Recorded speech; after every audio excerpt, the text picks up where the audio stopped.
पहली बार फॉर्म को अप्लाई कर रहे हैं, पहली बार रजिस्ट्रेशन कर रहे हैं, तो आपको सबसे पहले यहाँ पर रजिस्ट्रेशन करते समय जो है कंट्री सेलेक्ट करनी है। इसके बाद 10th के मार्कशीट के अकॉर्डिंग आपका नाम आपको एंटर करना है 2 बार। आपने अपना कभी नाम चेंज किया है तो आप इससे नो कर सकते हैं। आपका डेट ऑफ बर्थ क्या है वो आपको देना है और यहाँ पर आपका डेट ऑफ बर्थ आपको टाइप करना है। यहाँ से आप अपना जेंडर सेलेक्ट करेंगे। इसके बाद यहाँ से आप अपना फादर नेम एंटर करेंगे और मदर नेम एंटर करेंगे। ये बेसिक इंफॉर्मेशन है जो कि आपको आपके अकॉर्डिंग एंटर करनी है। इसके बाद आपका active and valid mail address और आपका मोबाइल नंबर आपको एंटर करना है। जनरेट मोबाइल ओटीपी और जनरेट ईमेल ओटीपी आपको करना होगा, जिससे आपके मोबाइल नंबर पर और आपके मेल आईडी पर एक ओटीपी आएगा। वो ओटीपी आपको यहां पर वेरीफाई करना होगा। ओटीपी वेरीफाई करने के बाद ही आप जो है आगे जा सकते हैं।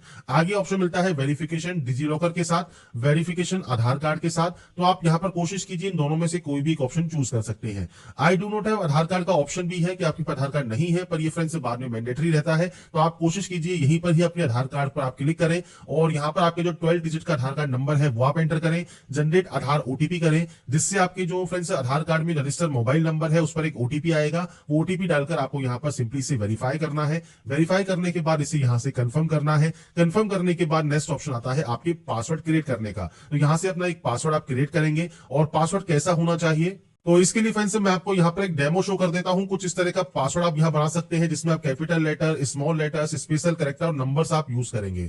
पासवर्ड बनाने के बाद इसे कंफर्म करने के बाद I am not a robot पर क्लिक कीजिए और उसके बाद प्रीव्यू कीजिए और अपने अकाउंट को यहाँ पर आप क्रिएट कर लेंगे। जब आपका अकाउंट यहाँ पर क्रिएट हो जाएगा, इसके बाद फ्रेंड्स अब आपको लॉगिन करना होगा। लॉगिन करने के लिए या तो आप आधार कार्ड से लॉगिन कर सकते हैं या अपने आरआरबी अकाउंट क्रेडेंशियल के साथ लॉगिन कर सकते हैं। तो अपने मोबाइल नंबर एंड पासवर्ड को एंटर कीजिए, आई एम नॉट ए रोबोट पर क्लिक कीजिए और उसके बाद आप यहां से लॉगिन कर सकते हैं। लॉगिन करते ही एक ओटीपी आएगा मोबाइल नंबर पर, वो वेरीफाई करने के बाद आपका जो डैशबोर्ड है वो ओपन हो जाएगा। इसके बाद फ्रेंड्स आप अपने पोर्टल पर लॉगिन हो जाते हैं, डैशबोर्ड पर लॉगिन हो जाते हैं और डैशबोर्ड पर लॉगिन होने के बाद ऑनलाइन एप्लीकेशन वाले ऑप्शन पर आप क्लिक करेंगे और इसके बाद आपके सामने यहां पर देखिए जो ऑनगोइंग वैकेंसी है वो आपके सामने यहां पर आ जाती है। सबसे पहले आपको आरआरबी का चयन करना है, तो आप यहां से जो भी आरआरबी अप्लाई करना चाहे वो आप आरआरबी सेलेक्ट कर सकते हैं। आपको यहां पर इन दोनों ऑप्शंस पर टिक करना है और उसके बाद नेक्स्ट स्टेप पर क्लिक करना है फॉर्म को अप्लाई करने के लिए। इसके बाद फ्रेंड्स आपका देखिए जो नेक्स्ट ऑप्शन है ये ओपन हो जाएगा और यहां पर ऑप्शन है मैरिटल स्टेटस का। मैरिटल स्टेटस सेलेक्ट कीजिए, आपका रिलीजन सेलेक्ट कीजिए, मदर टंग कौन सी है वो आप यहां से सेलेक्ट कर सकते हैं। आपको देखिए लिस्ट मिल जाती है। इसके बाद आपका चॉइस ऑफ लैंग्वेज, आप किस लैंग्वेज में चाहते हैं अपने एग्जाम को कंडक्ट करना, और कोई भी परमानेंट विजिबल मार्क जैसे कोई कट का निशान है, कोई मोल है, कोई बर्न का निशान है आपके चेहरे पर, हाथ पर, पैर पर, आप उसकी जानकारी दे सकते हैं। 2 मार्क्स की आप एंट्री कर सकते हैं, नहीं है तो आप 9 मार्क की एंट्री करेंगे। इसके बाद आता है कम्युनिटी। कम्युनिटी में सबसे पहले आता है जनरल। जनरल में कोई ऑप्शन आपका नहीं आता है। बात करें जनरल से ही आपका ईडब्ल्यूएस कैटेगरी, तो आप इस ऑप्शन को सेलेक्ट कर सकते हैं। आपसे कहता है कि 2 मार्च 2026 से पहले का और 1/4/2025 के बाद का सर्टिफिकेट आपके पास लेटेस्ट होना जरूरी है। तो आपका सर्टिफिकेट नंबर प्रोवाइड करेंगे, आपका जो सर्टिफिकेट है किसने इशू किया है और सर्टिफिकेट इशू डेट क्या है ये आपको देना है। अगर बात करें एससी या एसटी की तो आप या एससी एसटी सेलेक्ट कर सकते हैं। अगर बात करें ओबीसी की तो आप ओबीसी सेलेक्ट कर सकते हैं। और ध्यान रखिएगा सेंट्रल गवर्नमेंट का सर्टिफिकेट ही यहां पर एलिजिबल माना जाएगा। अब ओबीसी में एक ऑप्शन होता है कि अगर आप क्रीमी लेयर है तो आपको जनरल में काउंट किया जाता है, अगर आप नॉन क्रीमी लेयर है तो नॉन क्रीमी लेयर सेलेक्ट कीजिए। सेम आपका 1 अप्रैल 2025 के बाद का और लास्ट डेट से पहले का सर्टिफिकेट होना जरूरी है। कास्ट का नाम क्या है, कम्युनिटी सर्टिफिकेट नंबर क्या है, इशूइंग अथॉरिटी कौन है, इसके अलावा आपका community certificate date of issue क्या है ये आपको देना होता है। अगर आप एससी एसटी कैंडिडेट है तो आपको यहां पर सर्टिफिकेट अपलोड भी करना होगा। सबसे पहले आपको यहां पर कास्ट का नाम देना है, कास्ट सर्टिफिकेट नंबर देना है, इशूइंग अथॉरिटी कौन सा है वो आपको यहां पर देना होगा आपके सर्टिफिकेट के अकॉर्डिंग, इशूइंग स्टेट कौन सा है वो आपको यहां पर सेलेक्ट करना होगा, कम्युनिटी सर्टिफिकेट इशू डेट आपको देना होगा। इसके बाद आता है कि आपको फ्री रेल ट्रेवल पास आपको चाहिए, तो अगर आप यहां पर ट्रेवल पास चाहते हैं तो आप यस करेंगे। रेलवे स्टेशन आप यहां पर प्रोवाइड करेंगे और आपका जो कास्ट सर्टिफिकेट है वो आपको पीडीएफ फॉर्मेट में आपको अपलोड करना है। तो यहां पर फ्रेंड्स ये आपकी कम्युनिटी सर्टिफिकेट से रिलेटेड जानकारी होती है जो कि आप यहां प्रोवाइड करेंगे। नीचे आता है एड्रेस ऑप्शन, मैंने सिर्फ डेमो यहां पर प्रोवाइड किया हुआ है। आपका स्टेट कौन सा है, डिस्ट्रिक्ट कौन सा है, इसके अलावा एड्रेस क्या है, यहां पर आपका नियरेस्ट सिटी कौन सा है, आपका प्रेजेंट सिटी कौन सा है, पिन कोड क्या है, ये बेसिक जानकारी आपको देनी है। अगर आपका प्रेजेंट एड्रेस परमानेंट एड्रेस अलग अलग है तो आप अलग अलग एंट्री कर सकते हैं, और अगर ये सेम है तो आप सेम पर एंट्री करके यहां से सेव करके नेक्स्ट स्टेप पर जा सकते हैं। इसके बाद फ्रेंड्स यहाँ पर नेक्स्ट ऑप्शन जो आता है वो डिक्लेरेशन का है। अब देखिए फ्रेंड्स, अगर आप पहले फॉर्म को अप्लाई कर चुके हैं तो आपको कोई दिक्कत नहीं है, पर आप जो न्यू कैंडिडेट अप्लाई यहाँ पर कर रहे हैं, जो अभी यहाँ पर आप जो है लास्ट टाइम पे अप्लाई कर रहे हैं, उनके सामने ये वाला जो बॉक्स है वो आने लगा है, जिसमें कहता है कि आप कंसेंट करते हैं रिफंड करने के लिए बैंक अकाउंट को जो कि आपके आधार कार्ड से लिंक है। आप आई अंडरस्टैंड, आई एग्री करेंगे और आपकी बाकी डाटा जो है वो फ्रेंड्स आपकी फैच यहाँ पर कर ली जाती है। इसके बाद फ्रेंड्स यहाँ पर देखिए जो नेक्स्ट ऑप्शन आता है वो आता है अब आपके एक्स सर्विसमैन का। तो आपको यहाँ पर एक्स सर्विसमैन है तो आप यहाँ पर यस कर सकते हैं। आपका फ्रेंड्स यहाँ पर देखिए आर्मी, नेवी, एयरफोर्स, किस सर्विस से आप बिलोंग करते हैं, आपकी रैंक क्या है, डेट ऑफ एंट्री क्या है। अगर आप स्टिल वर्किंग है तो आप यहाँ पर यस कर सकते हैं और टेंटेटिव या एक्सपेक्टेड डेट दे सकते हैं।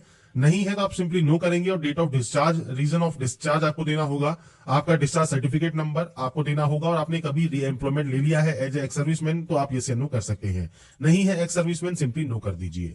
पीएच कैटेगरी से बिलोंग करते हैं तो टाइप ऑफ डिसेबिलिटी क्या है वो आप सेलेक्ट यहाँ पर कर सकते हैं। सब टाइप ऑफ डिसेबिलिटी क्या है, परसेंटेज ऑफ डिसेबिलिटी क्या है, PH certificate number, PH certificate issue date और आपका यूडीआईडी नंबर आपको यहाँ पर प्रोवाइड करना होगा। अगर आप पीएच कैटेगरी से बिलोंग नहीं करते हैं सिंपली आप यहाँ पर नो कर देंगे।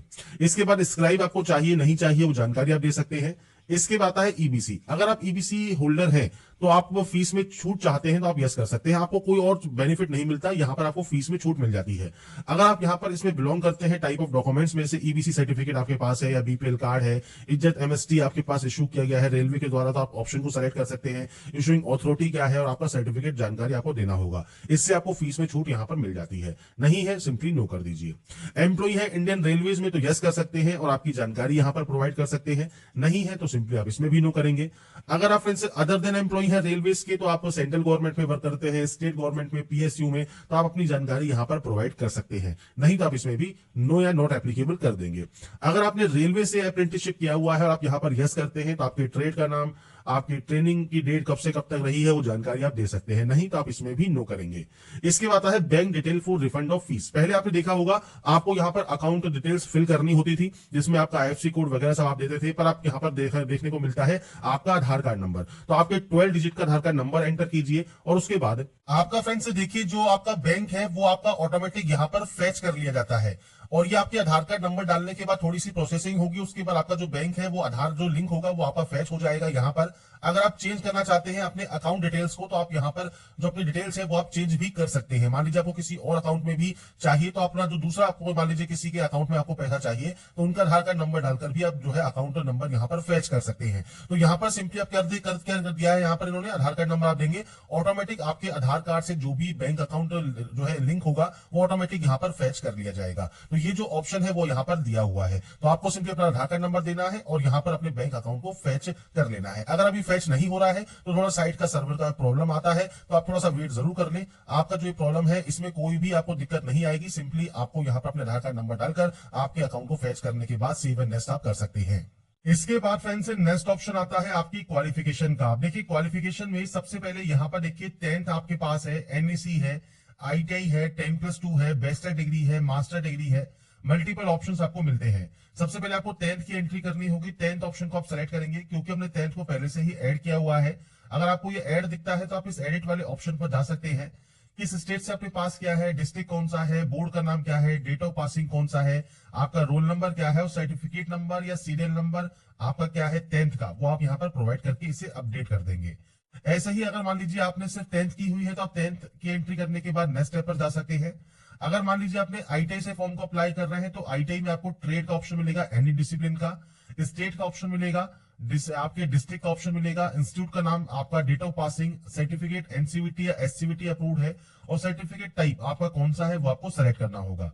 अगर आपने एनईसी किया हुआ है तो आप एनईसी सेलेक्ट कर सकते हैं। ट्रेड सेलेक्ट करेंगे, सेम आपने किस स्टेट से पास किया है, डिस्ट्रिक्ट कौन सा है, इंस्टीट्यूट क्या है, सेम सर्टिफिकेट नंबर क्या है, सर्टिफिकेट इशूड बाय एनसीवीटी और सर्टिफिकेट टाइप आपको सेलेक्ट करना होगा। तो ये आपके ऊपर डिपेंड करता है आपने क्या क्या हुआ है। आपने केवल 10वीं पास किया है 10वीं पे अप्लाई कर सकते हैं, आईटीआई भी किया है तो आईटीआई से अप्लाई कर सकते हैं, एनएससी किया है तो एनएससी से अप्लाई कर सकते हैं। इसके बाद आप यहाँ पर नेक्स्ट स्टेप पर क्लिक करेंगे। इसके बाद फ्रेंड्स नेक्स्ट ऑप्शन आता है अपलोड डॉक्यूमेंट्स का। तो यहाँ पर फ्रेंड्स आपको देखिए फोटोग्राफ एंड सिग्नेचर अपलोड करने हैं। अब यहाँ पे ध्यान रखिएगा जो फोटोग्राफ आप अपलोड करते हैं वो दो तरीके से करेंगे। आप या तो लाइव इमेज आप कैप्चर कर सकते हैं वेब कैमरा के माध्यम से, तो आपको यहाँ पर इस तरह का ऑप्शन मिलेगा कैप्चर लाइव इमेज का। और आपको पूछता है अगर आप ट्विन है तो आप यहाँ पर यस या नो कर सकते हैं। अगर ट्विन नहीं है तो कैप्चर लाइव इमेज पर क्लिक कीजिएगा। आपका जो वेब कैमरा है उसमें फ्रेंड्स इस तरह का जो एक लाल घेरा है, इसमें आपको फ्रेंड्स आपका जो चेहरा है वो आपको यहाँ पर रखना है और आपको फ्रेंड्स ब्लिंक करना है और उसके बाद आपको कैप्चर करना है आपकी लाइव फोटो। अब मान लीजिए आपके पास यहाँ पर वेब कैमरा नहीं है तो capture live image from mobile का ऑप्शन भी है। आप इस क्यूआर कोड को स्कैन करें और उसके बाद ओटीपी के माध्यम से लॉगिन करने के बाद आप अपना जो फ्रंट से फोटोग्राफ है वो आप अपलोड कर सकते हैं। इसका भी प्रोसेस मैं आपको बताऊंगा। ऐसे ही सिग्नेचर का भी प्रोसेस है जिसमें आपको यहाँ पर देखिए कहा गया है 30 से 49 केबी में आपका जो सिग्नेचर है वो होना चाहिए। 140 से 60 पिक्सल में आपका जो सिग्नेचर होना जरूरी है तो ही वो यहाँ पर अपलोड होगा। अब कैसे अपने सिग्नेचर को आप चेंज कर सकते हैं, साइज को रिसाइज कर सकते हैं, इसके बारे में बात कर लेते हैं। तो सबसे पहले फ्रेंड्स आप गूगल पर imresizer.com पर आप जाइएगा। आप या कोई भी वेबसाइट आप यूज कर सकते हैं जहां पर अपनी इमेज को सबसे पहले आप सेलेक्ट करें। इमेज को यहां पर सेलेक्ट करने के बाद आपको फ्रेंड्स यहां पर पिक्सल ही सेलेक्ट करना है। पिक्सल सेलेक्ट करने के बाद विड्थ और हाइट आपको सेट करनी है। अब यहां पर देखिए विड्थ कितनी है, आपकी कही है 140 और हाइट है 60। तो आपको करना क्या है, यहाँ पर विड्थ एंटर करनी है और उसके बाद आपको यहाँ पर हाइट जो है एंटर करना है और उसके बाद आपको जेपीजी या जेपीजी फॉर्मेट में आप इसे यहाँ से डाउनलोड कर सकते हैं। इसके आपकी जो इमेज है वो डाउनलोड इमेज यहाँ पर हो जाएगी, पर जो ये इमेज डाउनलोड होगी उसका साइज रहेगा केवल 2 KB। अब 2 KB में आप इसे अपलोड नहीं कर सकते तो आपको करना क्या है, आपको फ्रेंड्स यहाँ पर देखिए PI7 की जो इमेज टूल है इस पर आप जा सकते हैं और इसमें फ्रेंड्स आप क्लिक करेंगे इस वेबसाइट पर, आपको मल्टीपल जो ऑप्शन है वो आपको यहाँ पर मिल जाएंगे। आप यहाँ पर देखिए रिसाइज कर सकते हैं सिग्नेचर को, रिड्यूस कर सकते हैं इमेज साइज को, इंक्रीज कर सकते हैं इमेज साइज को। तो हमको यहाँ पर इमेज को इंक्रीज करना है, सेलेक्ट इमेज पर हम जाएंगे और उसके बाद फ्रेंड्स हमारी जो एक्चुअल फाइल है 2 KB की, हम इसे सेलेक्ट कर लेंगे। अब यहाँ पर देखिए आपसे कहा गया है 30 से 49 KB में आपको जो चाहिए इमेज, तो आप यहाँ पर देखिए जो वैल्यू है वो आप पुट कर सकते हैं। जैसे मैं यहाँ पर 45 KB कर देता हूँ, इंक्रीज साइज पर हम क्लिक करेंगे और हमारा जो फ्रेंड्स इमेज है वो इंक्रीज हो जाएगा, उसका साइज जो भी हमको चाहिए। और जब ये इंक्रीज हो जाएगा इसके बाद हम अपनी फाइल को डाउनलोड कर सकते हैं। अब यहाँ पर देखिए हमने 45 KB में इसे डाउनलोड कर लिया है और हमारा रिक्वायरमेंट भी यहाँ पर 30 से 49 KB है। ब्राउज पर क्लिक कीजिए और उसके बाद फ्रेंड्स देखिए मैंने यहाँ पर अभी फाइल का नेम जो है वो चेंज नहीं किया है क्योंकि हमने imresizer वाली वेबसाइट यूज किया था और एक PI7 वाला यूज किया था। तो मैं आपको ये शो कर रहा हूं कि हम वही फाइल यहाँ पर अपलोड कर रहे हैं जिसको हमने अभी रिसाइज किया था और PI7 से उसका साइज बढ़ाया था। ये फ्रेंड्स यहाँ पर फाइल आपको जो रीनेम है वो आपको सबसे पहले कर लेना है। आप सिग्नेचर साइन जो भी नाम रखना चाहे वो रख लीजिएगा। मैं सिर्फ आपको यहाँ पर दिखाने के लिए बता रहा हूँ कि हमने वही फाइल यहाँ पर जो है यूज की है जिसको हमने रिसाइज किया है। इसके बाद हम इस ग्रीन टिक पर क्लिक कर देंगे। इसके बाद देखिए फ्रेंड्स हमारा सिग्नेचर यहाँ पर अपलोड हो गया है, वही फाइल हमने अपलोड की थी तो वो सिग्नेचर हमारा यहाँ पर आ गया है। इसके बाद फ्रेंड्स अब हम बात करते हैं कैसे अब आपको यहाँ पर आपका जो फ्रेंड्स जो आपका लाइव इमेज है मोबाइल से वो आपको अपलोड करना है। तो सबसे पहले कैप्चर लाइव इमेज वाले ऑप्शन पर क्लिक कीजिए। आपके मोबाइल से सबसे पहले इस क्यूआर कोड को स्कैन कीजिए। इसके बाद फ्रेंड्स आपके मोबाइल पर आपका जो फ्रेंड्स डैशबोर्ड है आप लॉग इन कर लेंगे। जब आप ओटीपी से वेरीफाई कर लेंगे तो आपके सामने कुछ इस तरह का इंटरफेस आ जाएगा जहां पर आपको अलाउ करना होगा कैमरा को और कैमरा को अलाउ करने के बाद आप अपना कैमरा यूज कर सकते हैं। इसके बाद फ्रेंड्स यहाँ पर देखिए आपको नीचे कैप्चर लाइव इमेज का ऑप्शन मिलेगा, आप इस ऑप्शन पर क्लिक करेंगे और इसके बाद आपसे कहेगा यहाँ पर आपको क्या करना है क्या नहीं करना है, उसकी सब जानकारी आपको दी गई है। डू एंड डोंट्स आपको दिए गए हैं। कैप्चर लाइव इमेज पर क्लिक कीजिए और उसके बाद पूछता है कि आप क्या जुड़वा है या नहीं है, तो आपको ये जानकारी देनी है और उसके बाद कैप्चर लाइव इमेज पर क्लिक करना है। इसके बाद फ्रेंड्स आपके सामने सेम आपका जो एक लाल रंग का घेरा है वो आपके सामने आएगा। आपको सेंटर में रखना है आपका फेस और उसके बाद आपकी जो लाइव फोटो है वो आपको यहाँ से कैप्चर कर लेनी है। इसके बाद फ्रेंड्स हमारी देखिए लाइव फोटो भी हमने कैप्चर कर ली है, सिग्नेचर भी हमने यहाँ पर अपलोड कर दिया है और इसके बाद हम आई हैव अपलोडेड वाले ऑप्शन पर क्लिक करेंगे, यहाँ से सेव करेंगे और उसके बाद नेक्स्ट स्टेप पर क्लिक करेंगे। नेक्स्ट स्टेप पर आने के बाद अब हमारे सामने आती है एलिजिबल पोस्ट या जोन। तो यहाँ पर देखिए आपके सामने जितनी भी पोस्ट आ रही है, जोन आ रही है, ये कैसे आ रहे हैं, तो आपने जो भी डिटेल्स यहाँ पर फिल की है उनके अकॉर्डिंग ऑटोमेटिक आपके सामने यहाँ पर ऑप्शंस आ जाएंगे। अब आपको यहाँ पर सेलेक्ट करना है आप किस पोस्ट को प्रेफरेंस यहाँ पर सबसे पहले देना चाहते हैं। तो ये आपके अकॉर्डिंग डिपेंड करेगा, आप यहाँ पर जो भी प्रेफरेंस देना चाहें वो आप अपने अकॉर्डिंग यहाँ पर दे सकते हैं। मैं सिर्फ यहाँ पर डेमो शो कर रहा हूँ, आपके अकॉर्डिंग जितने भी order of preference eligible post का आप देना चाहे वो आप दे देंगे। इसके बाद फ्रेंड्स यहाँ पर देखिए अब आपको यहाँ पर देखिए सबसे पहले I have exercise and check my order of post preference वाले ऑप्शन पर आपको क्लिक करना है। इसके बाद यहाँ से डाटा को डिक्लेयर करना है, प्लेस का नाम लिखना है जहां से अभी आप इस फॉर्म को अप्लाई कर रहे हैं और इसके बाद फ्रेंड्स आपको यहाँ से इस ऑप्शन को सेव करना है। यहाँ से इस डाटा को सेव करने के बाद आपकी पोस्ट प्रेफरेंस सेव हो जाएगी और उसके बाद आप यहाँ से प्रीव्यू एप्लीकेशन कर सकते हैं। प्रीव्यू एप्लीकेशन करने के बाद अब यहाँ पर देखिए, अगर आपको लगता है कोई गलती आपसे हो गई है तो आप उस गलती को एडिट कर सकते हैं, आपको एडिट का ऑप्शन मिल जाता है। अगर आपने कोई भी गलती नहीं की है, सभी स्टेप आपके बिल्कुल सही है, तो आप आई हैव रीचेक वाले ऑप्शन पर क्लिक करेंगे और उसके बाद यहाँ पर एक ऑप्शन है सबमिट का। आप यहाँ से अपने फॉर्म को सबमिट कर सकते हैं और सबमिट करने के बाद आप अपना जो पेमेंट है वो आप कंप्लीट कर पाएंगे किसी भी बैंक के credit card, debit card, net banking से। तो इसके बाद फ्रेंड्स यहाँ पर देखिए कुछ इस तरह का इंटरफेस आपके सामने यहाँ पर आता है, जिसमें फ्रेंड्स यहाँ पर वेरियस पोस्ट है CN09/2025 की, जिसमें आपको यहाँ पर पे विद SBI ई पे का ऑप्शन मिलता है। आप इस ऑप्शन पर क्लिक करेंगे।